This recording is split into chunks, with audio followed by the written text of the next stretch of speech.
Sabe, a memória da gente é uma coisa curiosa. Ela não guarda tudo em linha reta, como num livro.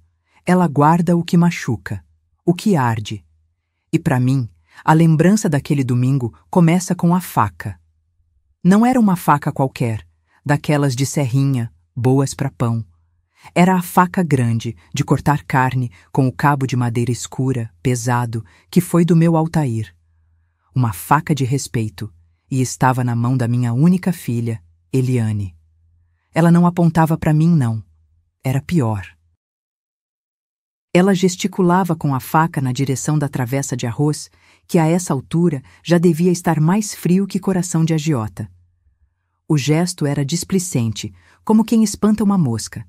E então ela disse: "A senhora não ajuda em nada aqui, mãe. Só come, dorme e reclama.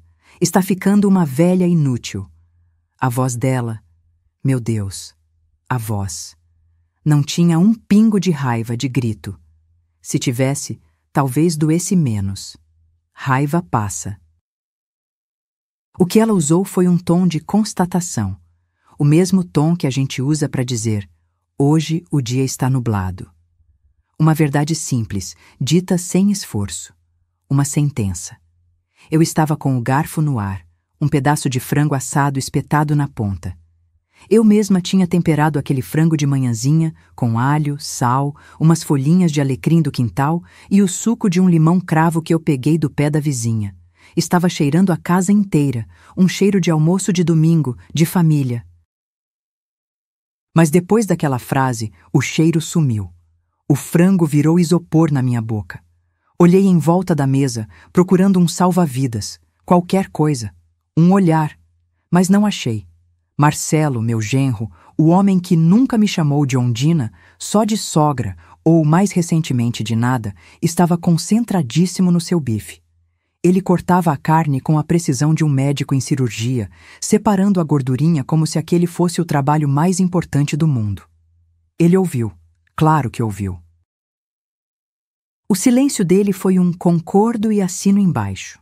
Do outro lado, meus netos.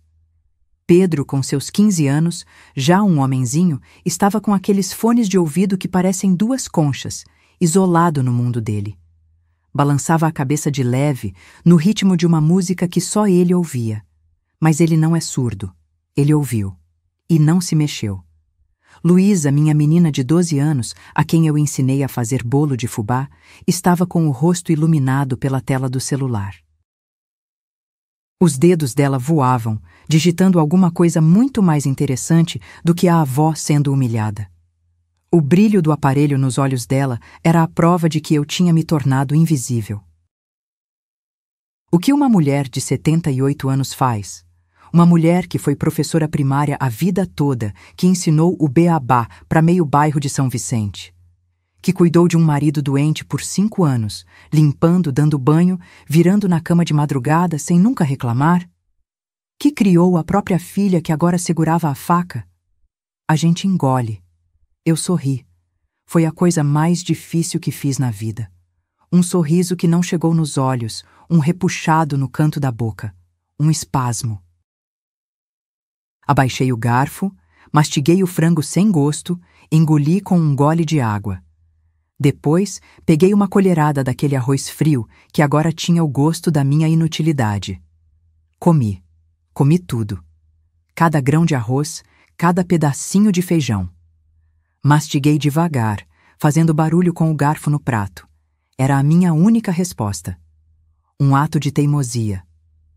Eu ainda estou aqui. Eu ainda como. Eu ainda ocupo espaço.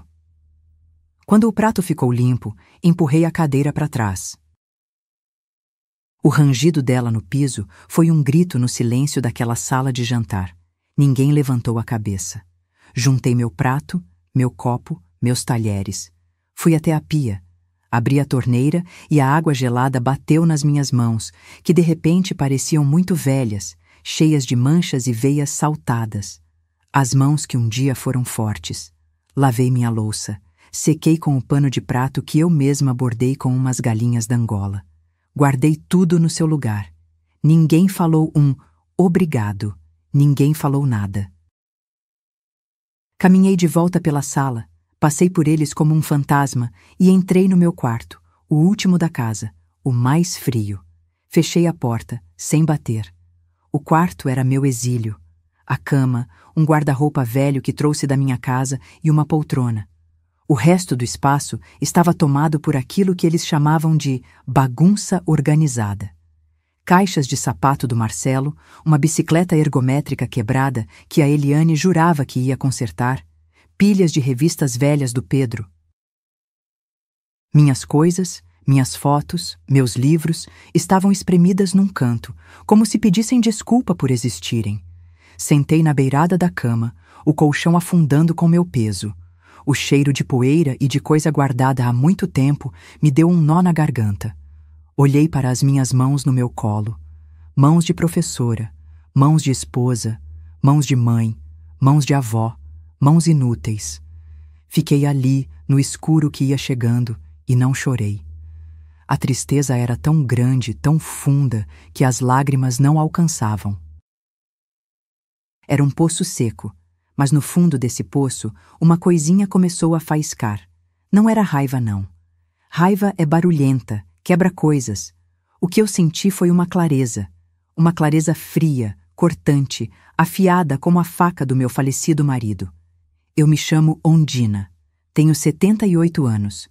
E naquele domingo eu entendi que a casa que eu comprei com o dinheiro da minha vida, a casa que estava no meu nome, não era um lar. Era uma pensão onde eu era a única que não pagava com dinheiro, mas com a minha dignidade. E o preço tinha ficado alto demais. Eles me julgaram, me sentenciaram. Mas esqueceram de um detalhe. Esqueceram que fui eu que ensinei Eliane a ler. E eu sabia ler muito bem o que estava escrito na escritura guardada na gaveta do meu guarda-roupa. Naquele silêncio, naquela solidão, uma chama de teimosia, uma brasa de amor próprio que eu pensei que já tinha virado cinza, soprou e se acendeu. E eu soube, com uma certeza que fez minha coluna ficar reta pela primeira vez em anos, o que eu ia fazer assim que o sol nascesse. A noite foi um deserto. Não preguei o olho. Fiquei ali, sentada na minha poltrona de veludo gasto, aquela que range quando a gente respira mais fundo, e fiquei olhando a janela. A lua era uma lasca de unha no céu, e as sombras das árvores no quintal pareciam dedos compridos querendo entrar. A casa, que de dia era barulhenta com a vida deles, de noite era um poço de ruídos que só quem está sozinho escuta. O motor da geladeira parecia um bicho roncando na cozinha. O assoalho do andar de cima estalava e eu imaginava Marcelo se virando na cama, pesado, dono do mundo. Cada som era um lembrete. Eu estava ali, mas não pertencia. Durante aquelas horas intermináveis, minha mente foi como uma máquina de costura velha, costurando e descosturando memórias. Lembrei da minha infância em São Vicente, numa casinha simples de 3 cômodos, onde minha mãe, Dona Benedita, criou 5 filhos sozinha depois que meu pai morreu numa obra.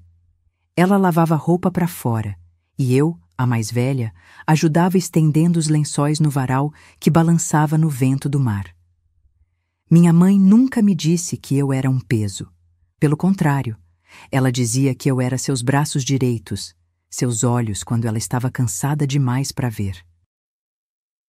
Lembrei do dia que conheci Altair, num baile da igreja. Ele era mecânico, tinha as mãos sempre sujas de graxa, mas quando me cumprimentou, elas estavam limpinhas, cheirando a sabonete de glicerina. Dançamos a noite toda, ele pisando no meu pé, eu rindo.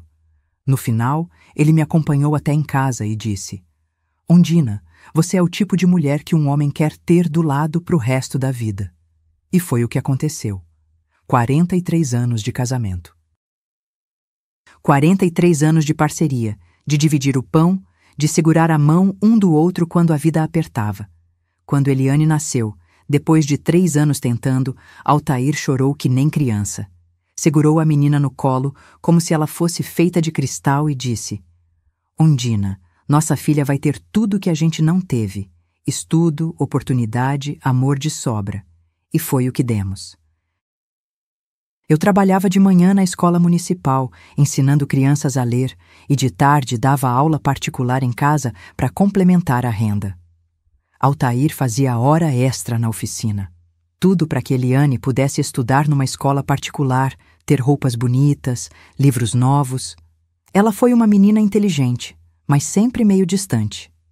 Não era carinhosa como eu imaginava que uma filha seria.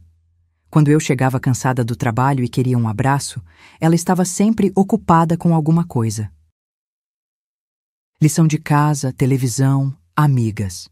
Eu achava que era fase, que quando ela crescesse, ia entender o amor que eu sentia por ela. Mas parece que quanto mais ela crescia, mais longe ficava de mim. Quando ela se formou em administração, conheceu Marcelo numa festa da faculdade.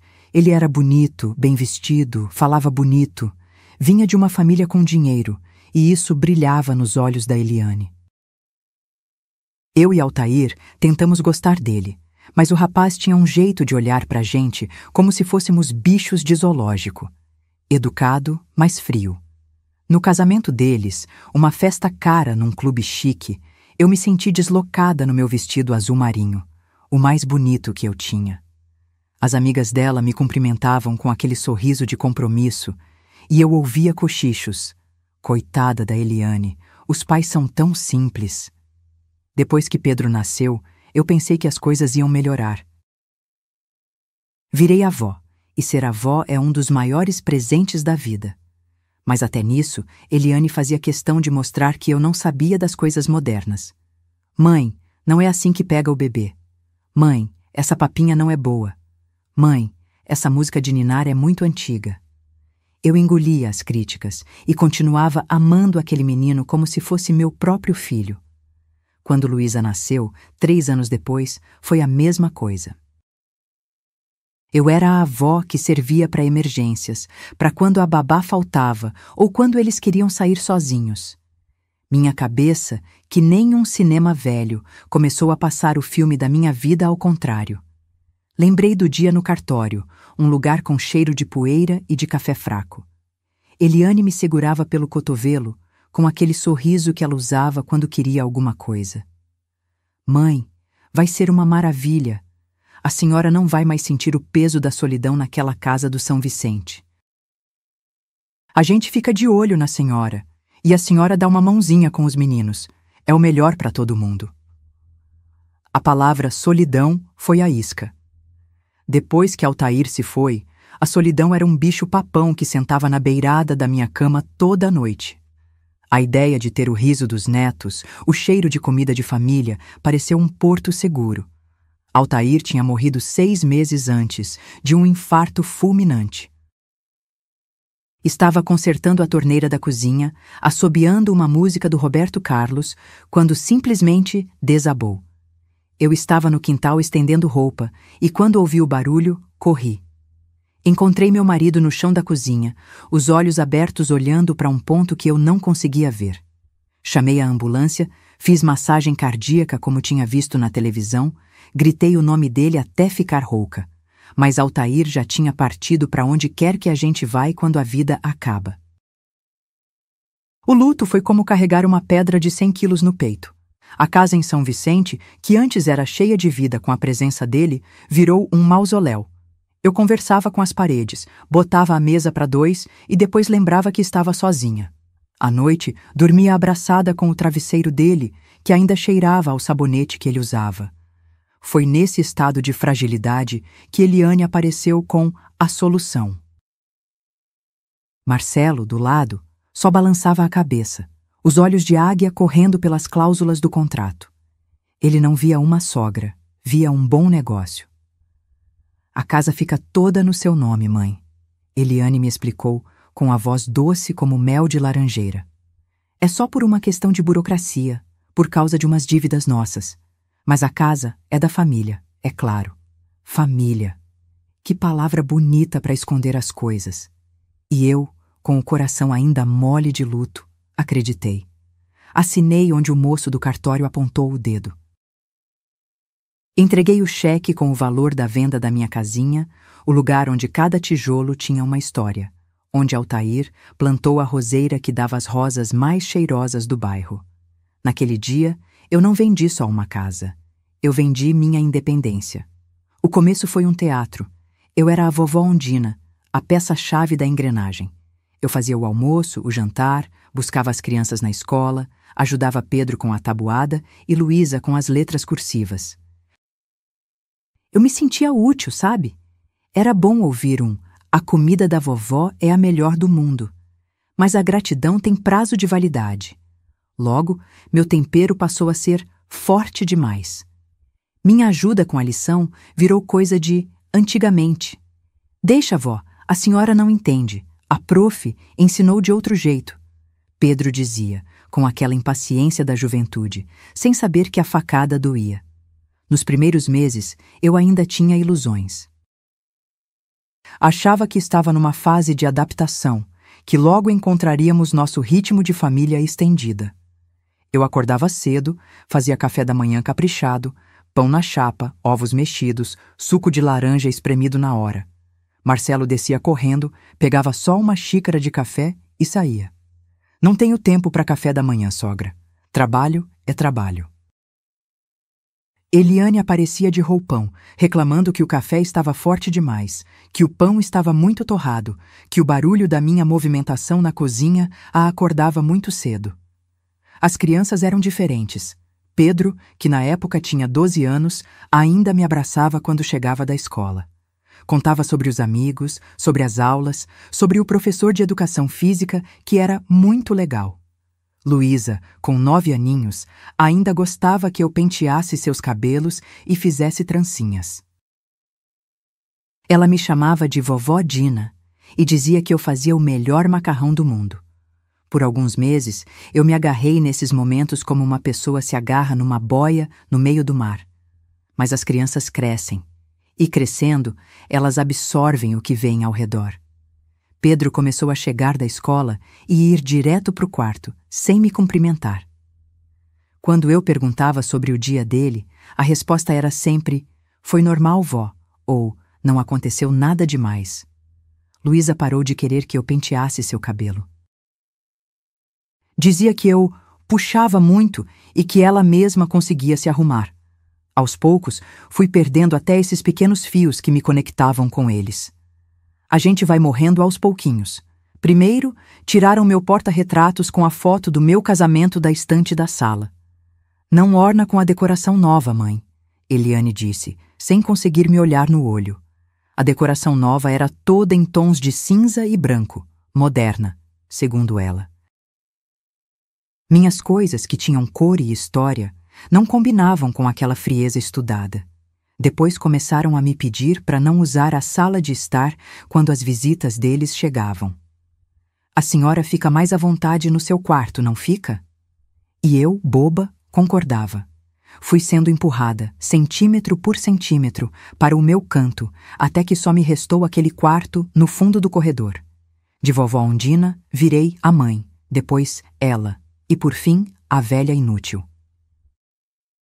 Houve episódios que na época eu engoli calada, mas que agora, na escuridão do meu quarto, voltavam para me assombrar.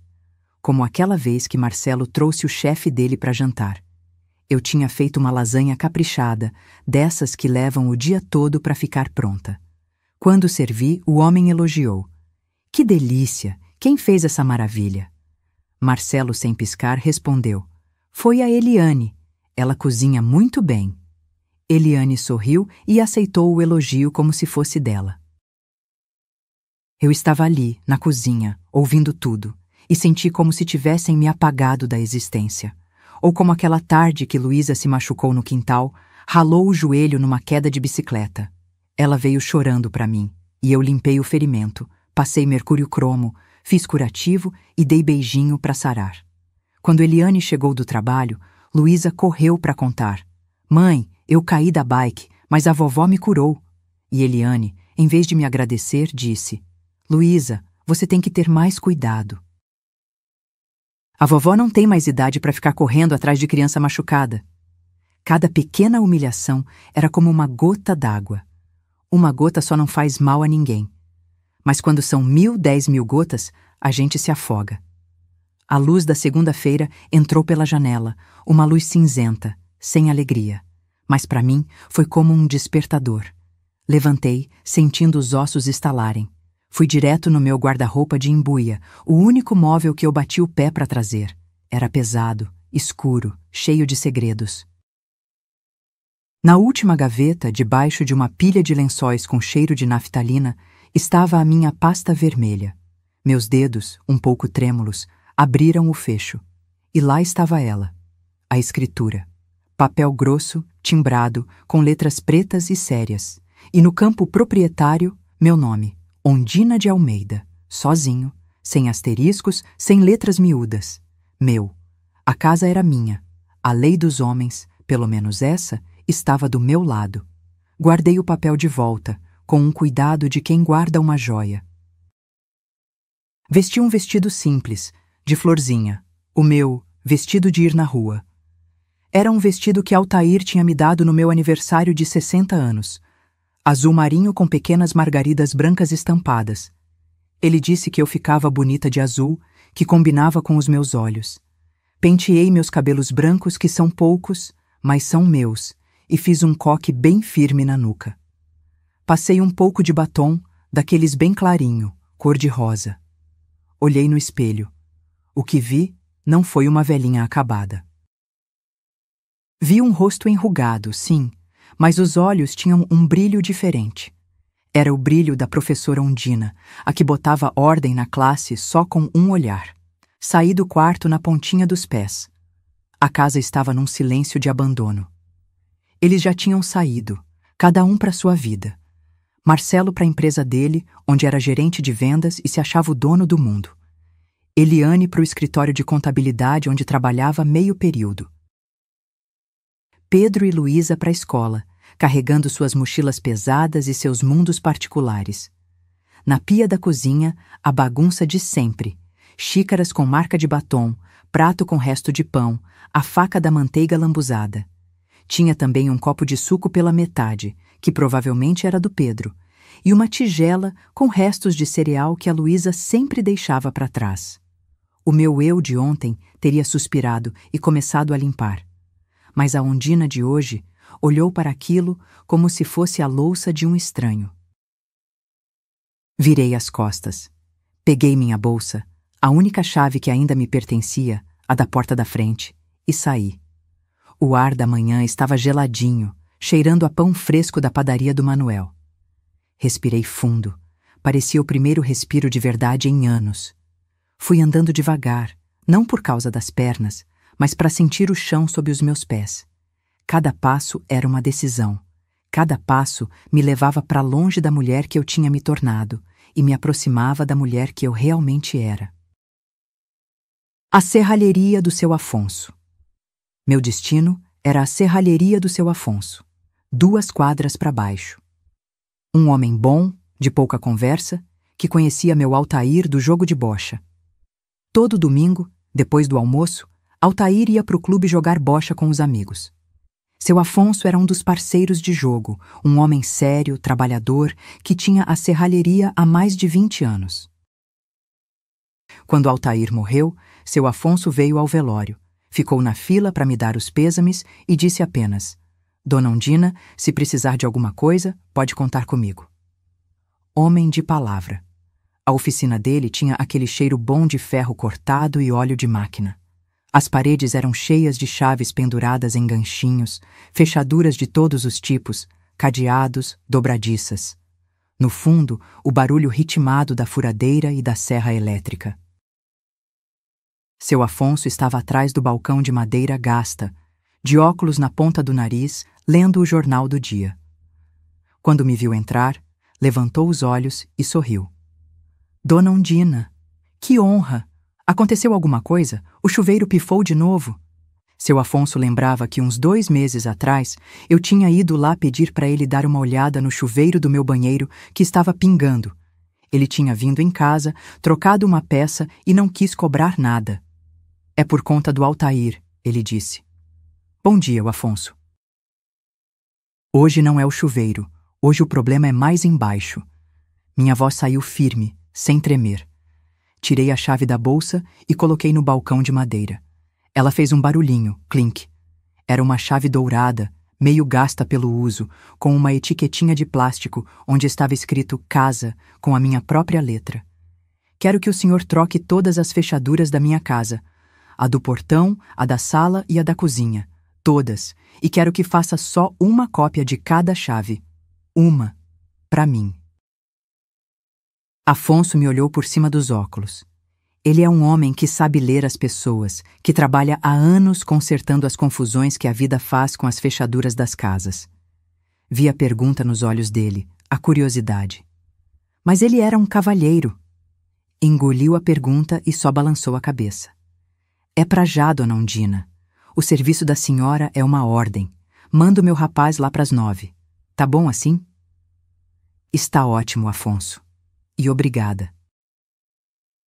Paguei adiantado, com um dinheirinho que eu guardava dentro de um livro de receitas da dona Benta para uma emergência. Era uma quantia que eu juntava centavo por centavo da minha aposentadoria, escondida da família. Dinheiro para um remédio mais caro, para um médico particular, se fosse preciso, para não depender de ninguém numa hora de aperto.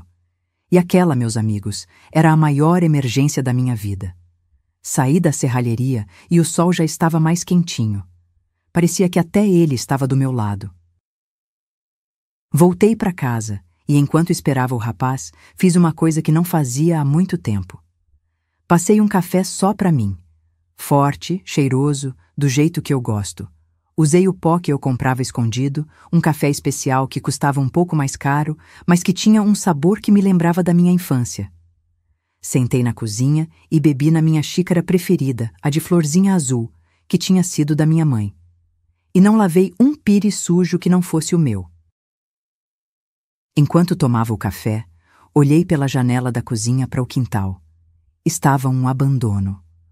O que antes era um jardim bonito, com canteiros de temperos e flores, agora era um matagal. Altair cuidava daquele quintal com amor. Tinha pé de limão, de laranja, de pitanga. Tinha um canteiro de alface e tomate. Tinha até umas roseiras que ele plantou quando Eliane nasceu. Uma rosa para nossa princesa, ele disse na época. Mas depois que ele morreu, e principalmente depois que eu me mudei para cá, ninguém cuidou de nada. O mato tomou conta, as plantas morreram e o quintal virou um depósito de coisas quebradas e esquecidas. Olhando para aquela tristeza, pensei em como a gente às vezes deixa morrer as coisas mais bonitas da vida por pura negligência. O quintal era como eu, esquecido, abandonado, considerado inútil. Mas debaixo de todo aquele mato, eu sabia que ainda havia terra boa. Terra que podia produzir vida de novo se alguém se desse ao trabalho de cuidar. Pontualmente às 9, ouvi a batida no portão. Não era uma batida de quem chega em casa, mas a batida respeitosa de um prestador de serviço. Era o rapaz do seu Afonso, um moço magrinho, de macacão azul manchado de graxa e um sorriso tímido. Devia ter uns 20 e poucos anos, cabelo escuro e olhos espertos. Dona Undina? Vim trocar as fechaduras. Pode entrar, meu filho, a casa é sua. Eu disse, e ao falar, senti o peso daquelas palavras. A casa era minha. Ele entrou carregando uma caixa de ferramentas e um saco com as fechaduras novas. Tinha jeito de quem sabia o que estava fazendo. Cumprimentou com educação, tirou o boné da cabeça quando entrou na sala. A senhora quer que eu comece por onde? Pela porta da frente, meu querido. Depois a da cozinha e, por último, o portão. Enquanto ele trabalhava, eu não fiquei em cima, vigiando. Fui para a varanda dos fundos, aquela que dava para o quintal esquecido, e me sentei na minha cadeira de vime. Era uma cadeira velha, que eu trouxe da minha casa de São Vicente. Altair tinha comprado numa loja de móveis usados quando a gente se casou. É para você sentar e descansar depois do trabalho, ele disse. E foi nessa cadeira que eu passei muitas tardes da minha vida, corrigindo as lições dos meus alunos, vendo Eliane brincar no quintal quando era pequena, conversando com Altair sobre os planos para a aposentadoria. O som da furadeira, que normalmente me irritaria, hoje era música. Prrr! Era o som do passado sendo arrancado. O barulho dos parafusos velhos caindo no chão era como se correntes estivessem se quebrando. Cada clank de uma fechadura nova sendo instalada era uma nota na sinfonia da minha libertação. O rapaz era ágil e cuidadoso. Não sujou nada, não quebrou nada. De vez em quando, vinha me perguntar alguma coisa. Dona Undina, a senhora quer que eu deixe a chave do portão igual às outras, ou prefere uma diferente? Eu escolhi iguais. Queria uma argola só, com as 3 chaves da minha liberdade. Em pouco mais de 1 hora, ele terminou. Testou todas as fechaduras, abriu e fechou várias vezes para ter certeza de que estavam funcionando perfeitamente. Veio até mim, limpando as mãos suadas no macacão. Prontinho, Dona Undina. Tudo nos conformes. Aqui estão. Ele me estendeu a mão e nela havia uma argola de metal com 3 chaves novinhas em folha, brilhando sob o sol. Eram lindas, pareciam joias, cada uma tinha uma etiquetinha. Portão, sala, cozinha. Muito obrigada, meu querido. Agradeci e coloquei na mão dele uma nota de R$ 20. Tome, para um guaraná. Você merece. O sorriso dele se abriu, agradecido. Ele juntou as ferramentas, se despediu com educação e se foi, deixando para trás apenas o cheiro de metal novo e a sensação de que algo muito importante tinha acabado de acontecer. Fiquei ali, sozinha, com aquele pequeno tesouro na palma da mão. O metal estava frio, mas ele aquecia meu coração. Levantei-me, sentindo uma energia que não vinha dos meus músculos, mas da minha alma. Fui até a porta da sala. Coloquei a chave na fechadura nova. Girei. Clique. Um som limpo, seco, definitivo. Fui até a porta da cozinha. Clique. Fui até o portão da rua. Clique. Trancada. Segura. Livre. O primeiro passo, o mais difícil, estava dado. Agora vinha a parte de dentro. A faxina não era só nas fechaduras, era na casa inteira. Era na minha vida inteira. Voltei para o meu quarto, que agora eu olhava e via não como uma cela, mas como um casulo. Era hora de sair. Comecei pela bagunça organizada deles. A bicicleta ergométrica quebrada foi a primeira. Era uma coisa feia de metal cinza que Eliane tinha comprado numa promoção anos atrás. Usou 2 vezes e depois alegou que não tinha tempo para exercício. Ficou ali, no meu quarto, como um monumento à preguiça dela. Com um esforço que fez minhas costas gritarem, eu a arrastei pelo corredor. Era pesada, mas eu estava determinada. Cada empurrão era uma pequena vitória. Depois, as caixas de sapato de Marcelo, cheias de tênis velhos e fedorentos. Ele colecionava tênis como se fosse adolescente. Tinha tênis de corrida que nunca usou para correr. Tênis de basquete que nunca usou para jogar basquete. Tênis caros que ele comprava só para se exibir. E quando ficavam velhos, em vez de jogar fora, empilhava as caixas no meu quarto. É só até eu decidir o que fazer com eles, ele dizia. Mas nunca decidia nada. As pilhas de revistas de carro de Pedro, com mulheres de biquíni na capa, foram as próximas. O menino tinha uma obsessão por carros e por essas revistas que misturavam motores com fotos de mulheres seminuas. Eu não gostava daquelas revistas, achava desrespeitoso, mas quando reclamava, Eliane dizia que eu era antiquada e que era normal para a idade dele. Normal ou não, não iam mais ficar no meu quarto. Os brinquedos quebrados de Luísa que Eliane guardava por pura sentimentalidade vazia também foram para o corredor. Bonecas sem cabelo, jogos de tabuleiro com peças perdidas, bichos de pelúcia desbotados e sujos. São lembranças da infância dela, Eliane sempre dizia quando eu sugeria jogar fora. Mas lembranças que ficam mofando numa caixa não são lembranças, são lixo sentimental.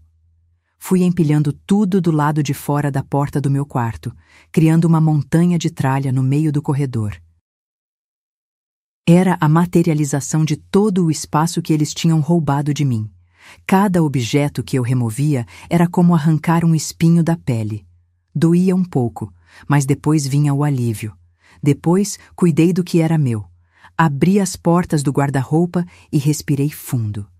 Meus poucos vestidos e blusas estavam espremidos num cantinho, como se pedissem desculpa por existir. Tirei tudo com cuidado e espalhei pelos cabides vazios. De repente, parecia que eu tinha um enxoval novo. Meus vestidos, que antes pareciam velhos e sem graça, agora tinham espaço para respirar. O vestido azul que eu usava nas missas de domingo, a blusa de renda que Altair me deu no nosso último aniversário de casamento, a saia florida que eu usava para ir ao centro da cidade. Cada peça tinha uma história, uma memória boa. Meus livros, que estavam empilhados pegando poeira numa prateleira baixa, eu limpei um por um com um pano macio e os arrumei na prateleira principal, em ordem, como numa biblioteca. Tinha os livros de pedagogia da minha época de professora, livros de receitas que eu colecionava, alguns romances que eu lia nas férias escolares. E o mais precioso de todos, a Bíblia que minha mãe me deu quando eu me casei, com dedicatória na primeira página. Para minha filha Ondina, que seja feliz e abençoada em sua nova vida. Com amor, mamãe. A foto do meu casamento com Altair, ele com aquele bigode engraçado e eu com um vestido de renda que minha mãe fez à mão, eu tirei da gaveta onde estava escondida, passei a manga do vestido nela para tirar a poeira e a coloquei na minha mesinha de cabeceira. "Olha aí, meu velho", eu disse baixinho, tocando o vidro que protegia a foto. "A casa vai voltar a ser nossa."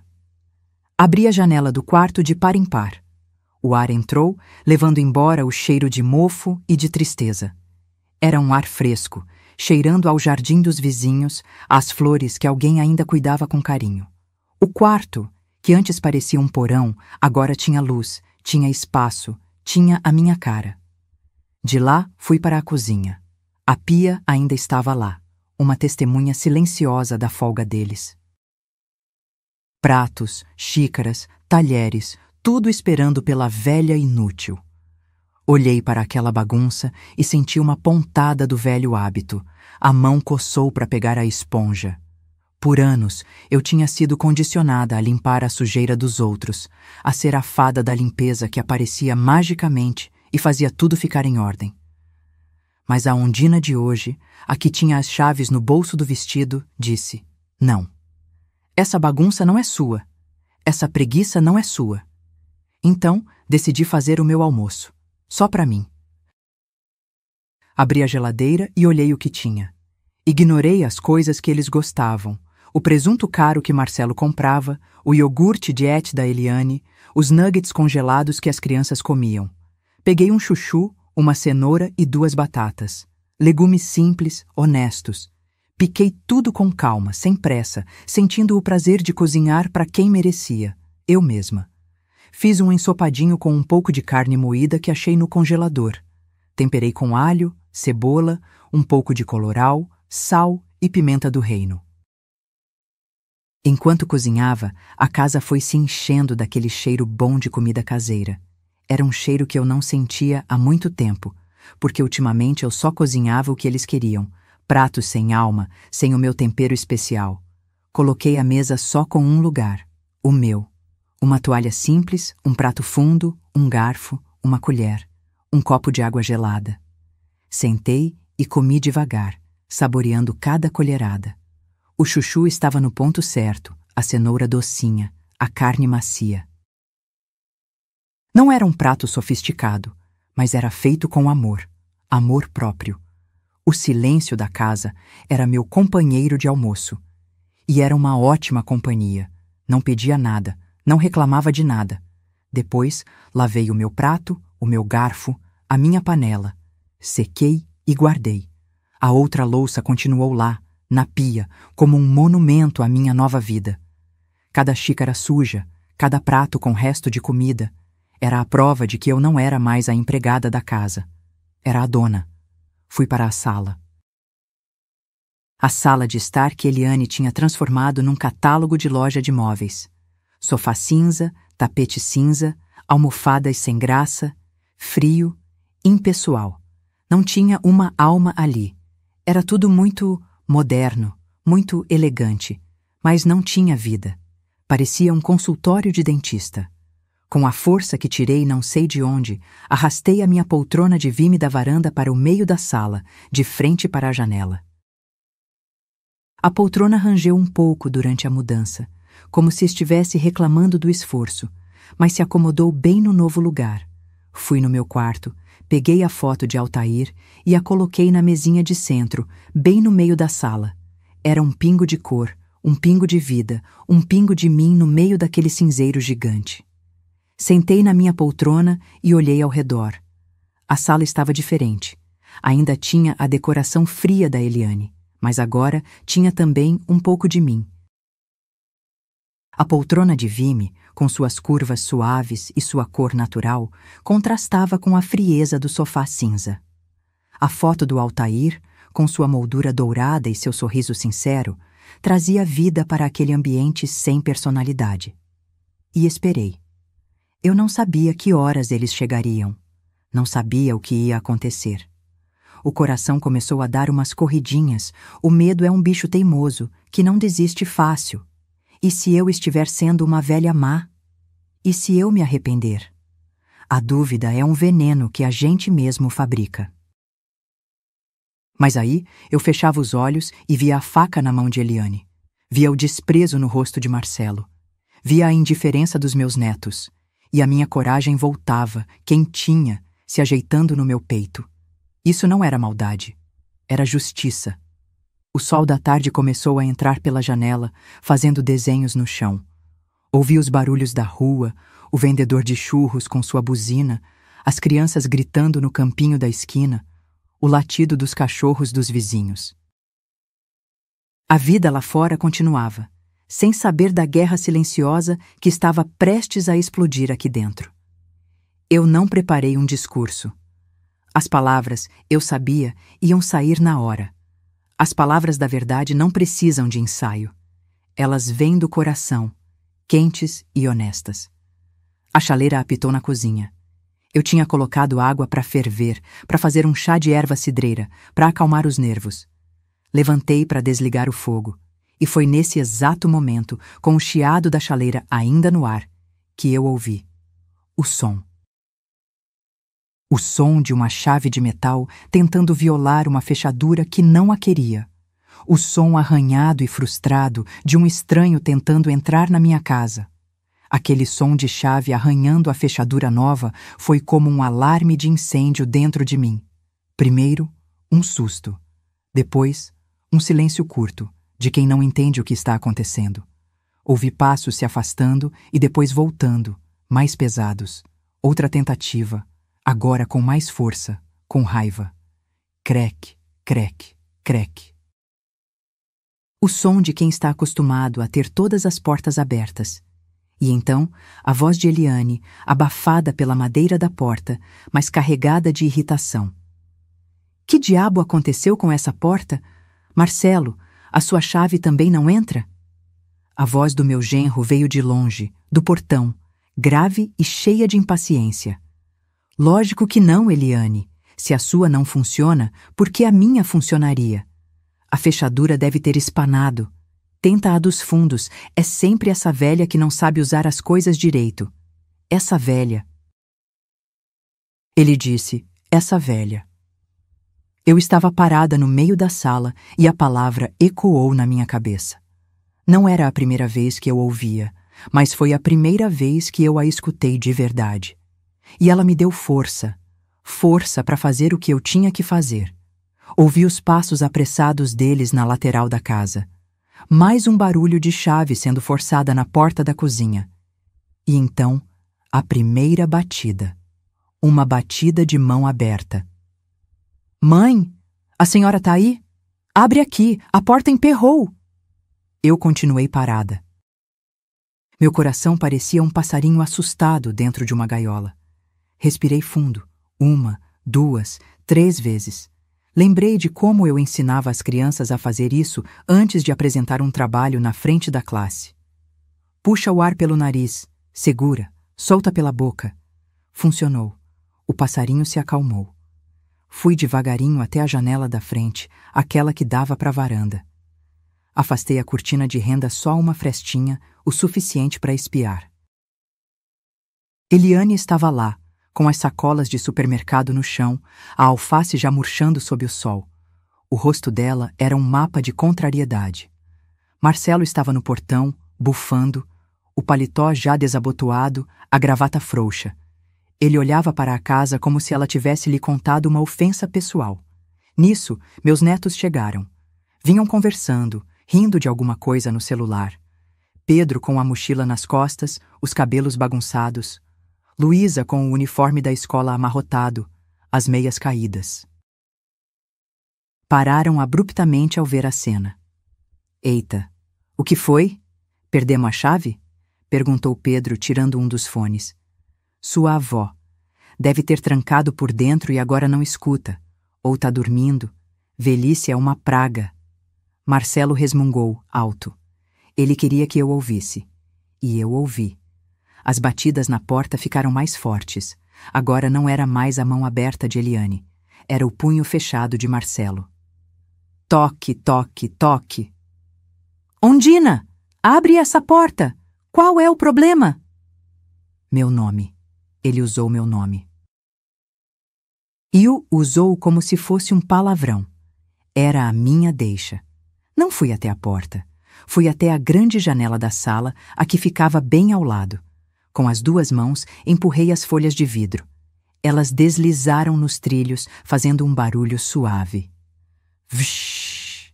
Os 4 se viraram de uma vez, como se tivessem levado um susto. Ficaram me olhando, parados ali no meu jardim mal cuidado, uma cena de comercial de margarina que deu errado. E eu os encarei de volta, de dentro da minha casa, com a minha poltrona de vime atrás de mim como um trono. Meus olhos foram direto para os de Eliane. Vi a confusão no rosto dela virar espanto, e depois uma faísca de medo. Mãe? Que brincadeira é essa? Por que a senhora trocou as fechaduras? Minha voz, quando saiu, me surpreendeu. Estava calma, firme. A voz da professora Ondina, a que ensinava crianças a ler e escrever, a que sabia impor respeito sem gritar.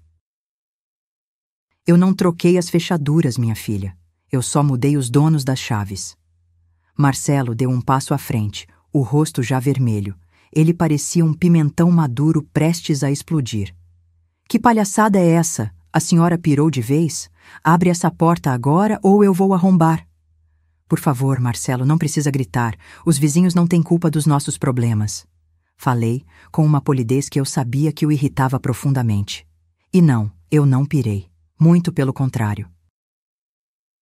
Acho que hoje, pela primeira vez em muitos anos, eu estou perfeitamente sã.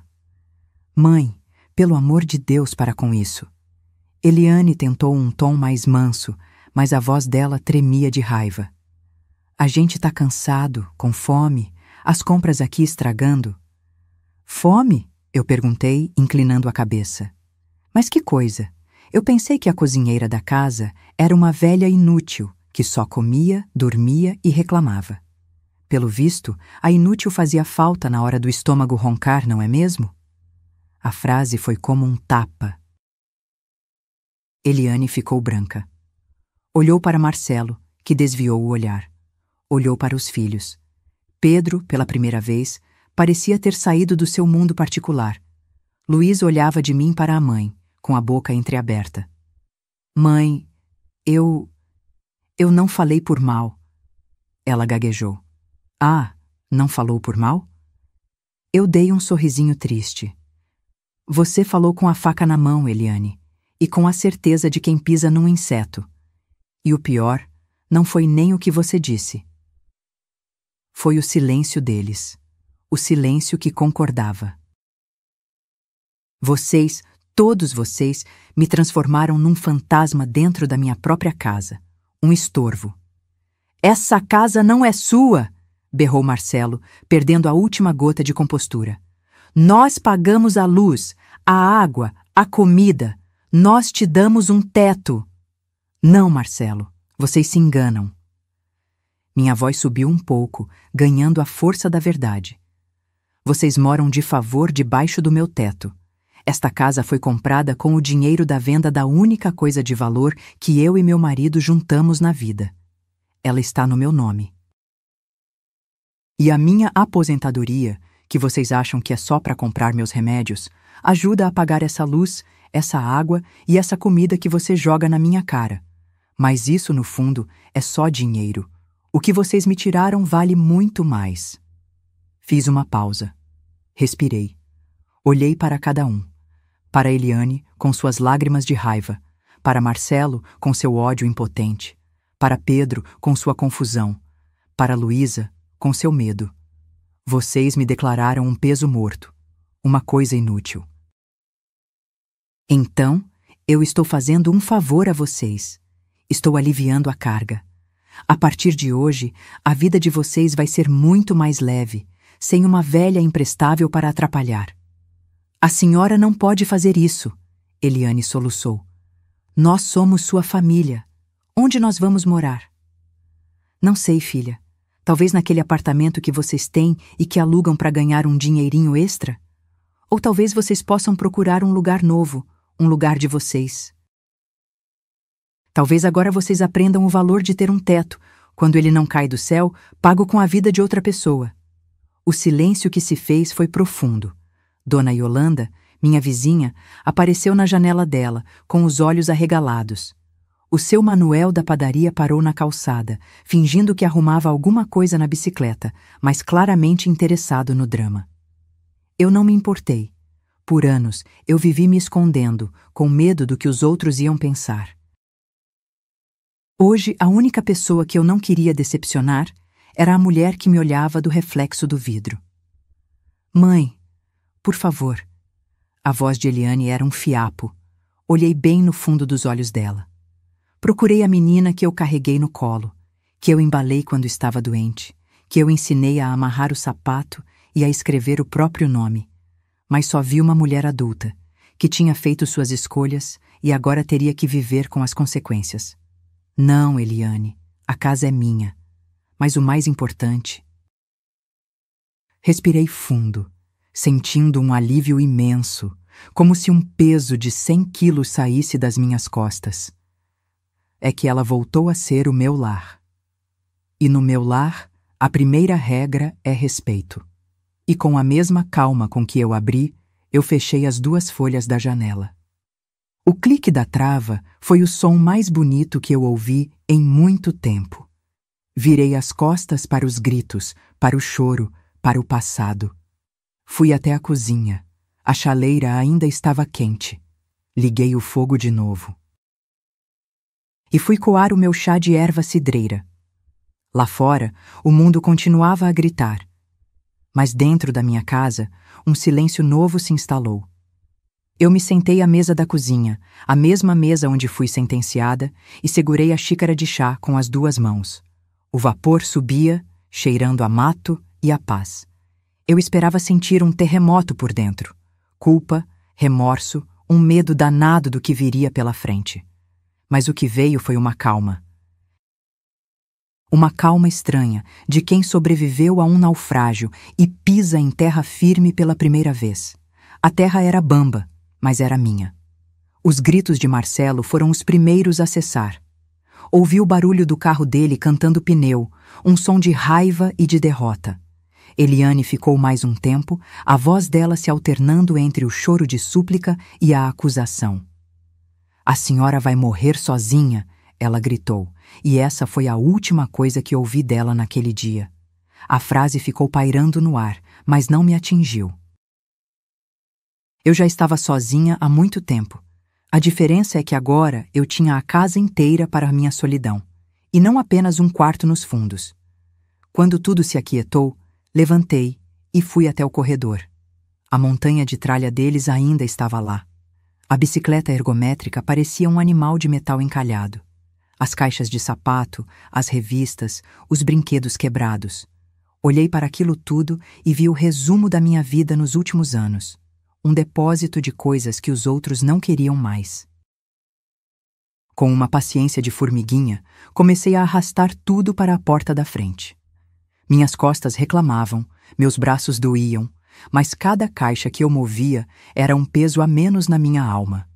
Abri a porta, empurrei tudo para a varanda, ao lado das sacolas de supermercado que eles largaram para trás. Fechei e tranquei a porta de novo. A casa estava limpa, por dentro e por fora. Os dias seguintes foram uma sinfonia de toques de telefone. Primeiro, era a secretária eletrônica que piscava, incansável. A voz de Eliane passava por todas as estações do desespero, a negação. Mãe, eu sei que a senhora está aí. Abre a porta, vamos conversar. Isso é loucura. A raiva. A senhora não tinha o direito de fazer isso. Vai se arrepender amargamente. Jogou sua família na rua. A barganha, com uma voz falsamente doce. Mãe, eu sei que errei. Falei sem pensar. Se a gente voltar, tudo vai ser diferente, eu prometo. E, por fim, a depressão que tentava me culpar. Como a senhora consegue dormir à noite, sabendo o que fez com seus netos? Eu ouvia os recados, sentada na minha poltrona, com uma xícara de café na mão.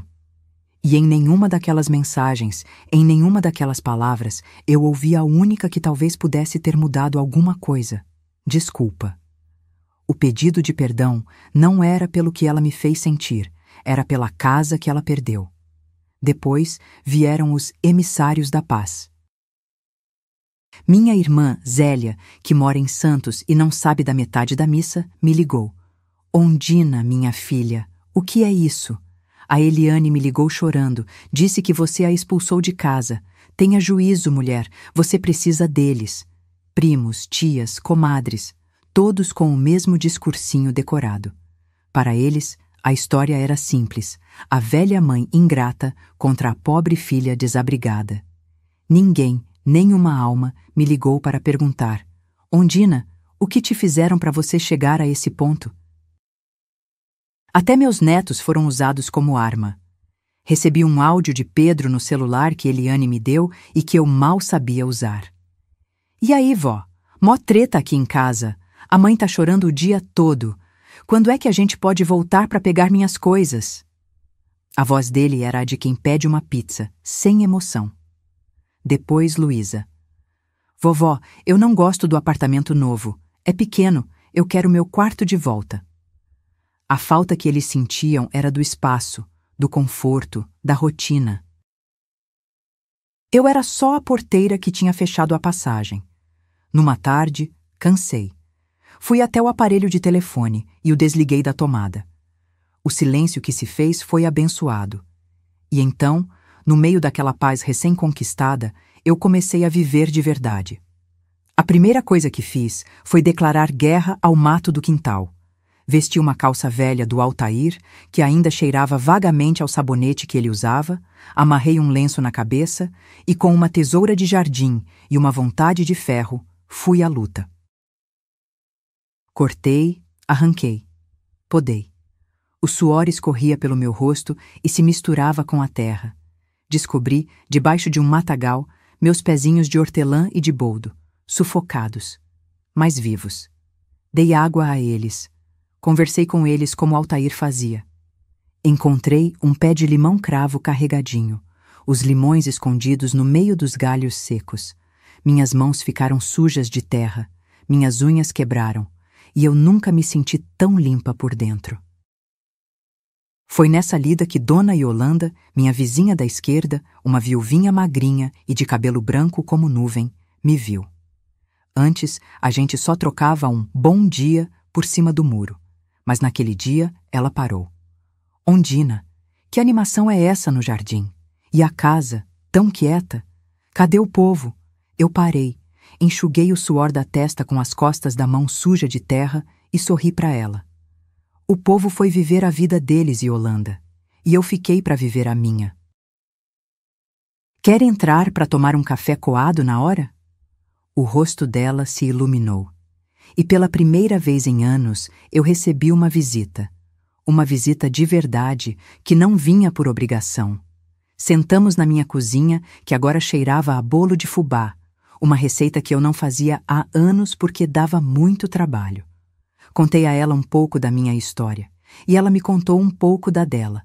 Descobri que os filhos dela também moravam longe e mal ligavam. Descobri que a solidão dela era prima da minha. Naquele dia, na minha cozinha simples, com 2 xícaras de café e um bolo de fubá, eu fiz uma amiga. Nossa amizade virou rotina. Café às 4 da tarde. Um dia na minha casa, outro na dela. Começamos a ver a novela das 6 juntas. Ela na casa dela, eu na minha. E depois a gente comentava pelo telefone fixo, que eu liguei de novo, mas agora só para as pessoas que eu queria ouvir. Ela me ensinou a fazer um barrado de crochê para os meus panos de prato. Eu a ensinei a fazer a minha geleia de amora, que ficava uma delícia com pão fresco. A casa, que antes era um palco de indiferença, agora tinha vida. A minha vida. O tic-tac do relógio de parede que eu pendurei na sala. Um relógio antigo que tinha sido da minha mãe. O miado do vira-lata amarelo que apareceu no meu portão, magro e assustado, e que eu batizei de Sol, porque ele trouxe luz para os meus dias. Os sons da minha vida. Pequenos, simples, mas meus. Eu estava me remendando, ponto por ponto, como um tecido velho e rasgado, e o remendo, feito por mim, estava ficando mais forte que o pano original. As estações do ano, que antes passavam sem que eu notasse, agora eram um espetáculo que eu assistia da minha janela. Vi o outono chegar e pintar as folhas da pitangueira do quintal de um laranja avermelhado que parecia fogo. Vi a chuva de inverno lavar o telhado e deixar um cheiro de terra molhada no ar. E vi a primavera explodir nas flores do meu pequeno jardim, que agora estava viçoso e cheio de borboletas. A casa, que era só parede e teto, virou meu ninho. Aos poucos, fui fazendo a faxina final. A faxina na alma e nos móveis. Aquele conjunto de sofá cinza, com cara de consultório de dentista, eu vendi para um brechó do centro. Com o dinheirinho, comprei uma poltrona de balanço de vime e um sofá de madeira, mais antigo, que mandei forrar com um tecido de chita bem colorido, cheio de flores vermelhas e amarelas. A casa ficou com cara de casa de avó. A minha cara. As paredes brancas e vazias foram se enchendo. Pendurei uns pratos de cerâmica que eu tinha guardado, herança da minha mãe. Pintei uns quadrinhos com paisagens que eu inventava na minha cabeça. Um campo de girassóis, uma praia ao pôr do sol, uma casinha no meio do mato. E, o mais importante, espalhei as fotos. A foto do meu casamento com Altair voltou para o lugar de honra na estante. Coloquei fotos dos meus pais, uma foto minha de menina, com tranças e um vestido de laço que minha mãe fez. A estante, que antes era um altar ao vazio, agora contava-no a minha história, para quem quisesse ver. E a única pessoa que precisava ver era eu mesma. Houve um último ato nesse drama familiar. Foi num sábado de manhã, uns 6 meses depois daquele domingo. Eu estava na varanda, regando minhas samambaias, quando vi Eliane parada do outro lado da rua, sozinha. Ela não estava com o carro, devia ter vindo de ônibus. Estava mais magra, com uma expressão cansada.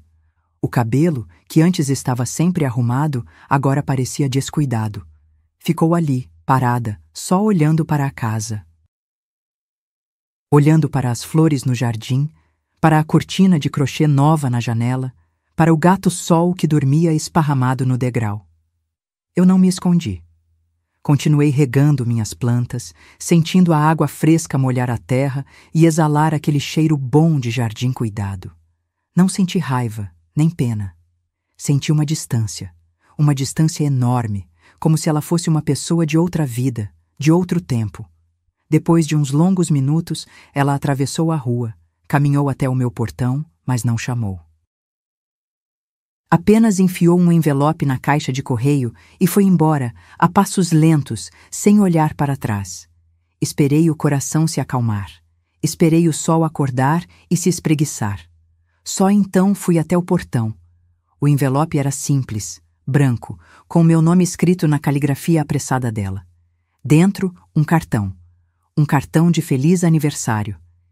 Eu nem lembrava que meu aniversário de 79 anos estava chegando. Abri. A caligrafia dela, sempre apressada, dizia: Mãe, parabéns. Espero que a senhora esteja bem. Sinto sua falta. Eliane. Sinto sua falta. Aquelas 3 palavras. Fiquei olhando para elas. Sente falta de quem, minha filha? De mim, da Undina? Ou da sua empregada particular, da sua cozinheira, da sua fonte de renda extra? Sente falta de ter alguém para culpar quando o dia era ruim? Sente falta da velha inútil que, no fim das contas, era bem útil para você? Dobrei o cartão com cuidado e o guardei numa caixa de sapatos velha, junto com outras lembranças que já não me serviam mais. Não respondi. Aprendi que o silêncio, às vezes, é a resposta mais honesta. Existem feridas que, quando a gente perdoa, não é para o outro, é para a gente mesmo. Perdoar foi como tirar um sapato apertado que eu usei por anos, mas perdoar não significa calçar o mesmo sapato de novo. Hoje, minha vida tem o ritmo das marés. Calma, constante. Não tem grandes acontecimentos, mas é cheia de pequenas alegrias. As manhãs têm cheiro de café fresco e de terra molhada. As tardes são preenchidas pelo tricô, pelos livros que pego emprestado na biblioteca do bairro e pelas conversas fiadas com a Yolanda por cima do muro. Às vezes, pego o ônibus e vou até a pracinha do centro, só para sentar num banco e ver a vida passar, ver as crianças correndo, os pombos comendo pipoca. E me sinto parte do mundo, não um fardo nele. Eu não sou mais invisível. O seu Manuel da padaria me chama de Dona Undina minha flor e guarda o pão mais quentinho para mim. O moço da feira me dá umas bananas a mais, para fortalecer. A Yolanda e eu trocamos receitas e segredos. São fios fininhos de afeto, mas que juntos tecem uma rede forte que me segura. Eu moro sozinha, sim, mas nunca mais me senti solitária. Descobri que a minha própria companhia é muito boa. Gosto de ouvir minhas próprias histórias, de rir das minhas próprias bobeiras. Descobri que a gente não precisa de plateia para ser feliz. Soube por alto que Eliane e a família se mudaram para um apartamento alugado, num bairro mais distante. Não sei se estão bem. Não sei se aprenderam a lição. E quer saber? Não me interessa mais. Rezo por eles, como toda mãe reza por um filho, mas a uma distância segura, a distância do meu portão para dentro. De vez em quando, à noite, eu pego a argolinha com as 3 chaves. O metal já não é tão brilhante, está gasto pelo uso, mas para mim, elas valem mais que ouro. Elas não abriram só as portas da minha casa, elas abriram a porta para o resto da minha vida, uma vida onde a palavra inútil foi riscada do dicionário, porque no fim das contas, a gente aprende, mesmo que seja tarde, que o maior ato de coragem, o maior gesto de amor próprio, às vezes é só trancar a porta pelo lado de dentro, e com a alma em paz, engolir a chave com um sorriso no rosto. Eu me chamo Undina de Almeida. Tenho 79 anos. E descobri que nunca é tarde demais para começar a viver a própria vida. As chaves da minha casa são as chaves da minha liberdade, e elas estão seguras comigo, onde sempre deveriam ter estado.